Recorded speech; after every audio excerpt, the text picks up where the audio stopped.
Nah, di video sebelumnya itu kan saya pernah bilang kalau kontainer query itu ukur si kotaknya. Nah, sekarang gimana nih kalau misalkan si ukuran kontainernya itu justru lebih besar daripada si ukuran layar? Jawabannya, CSS sekarang punya range syntax dan fungsi if. Nah, di update terbaru CSS ini nih, container query itu udah bisa pakai range syntax.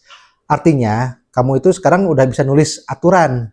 Kayak misalkan nih, kalau kotaknya lebih kecil dari 30 pixel, nanti si elemennya dibikin vertikal. Kalau misalkan di antara 30 pixel sampai 60 pixel, lakukan A atau lakukan B, jadi lebih fleksibel gitu. Nah, sekarang kita umpamain aja nih, eh, ada satpam.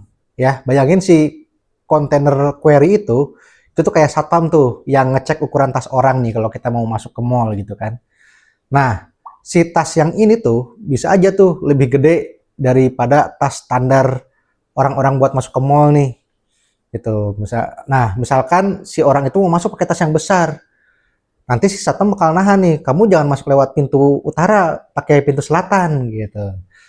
Nah, fungsi if itu tuh sama kayak aturan yang dibuat sama si satpam tadi. Kalau misalkan tasnya gede, atau misalkan dia tasnya gede nih, tapi dia karyawan nih, ya nggak apa-apa, suruh masuk aja izinin. Tapi kalau itu tamu, ya jangan lewat pintu utara, lewat pintu selatan, kayak gitu. Jadi, si if itu tuh semacam kondisi tambahan lah di dalam styling CSS. Nah, sekarang biar lebih paham, kita lihat langsung aja nih contoh codingannya ya di sini nih. Dengan kita ngasih logika jarak atau range syntax kayak gini, kita bisa bikin aturan yang lebih detail. Kita kasih if, kita bisa kasih style yang langsung tuh ngubah elemennya berdasarkan nilai ukuran kontainer tanpa harus bikin blok kontainer baru. Jadi jawabannya, kalau misalkan kontainer kita lebih besar dari ukuran layar, CSS tetap bisa ngatur si modelnya dengan range syntax sama if. Atau kalau mau pakai media query juga tetap masih bisa.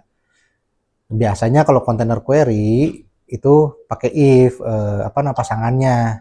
Jadi komponen kamu tuh tetap adaptif dan cerdas. Sekarang pertanyaannya, kamu mau saya bahas contoh real project yang pakai container query atau pakai media query? Tulis di komentar ya.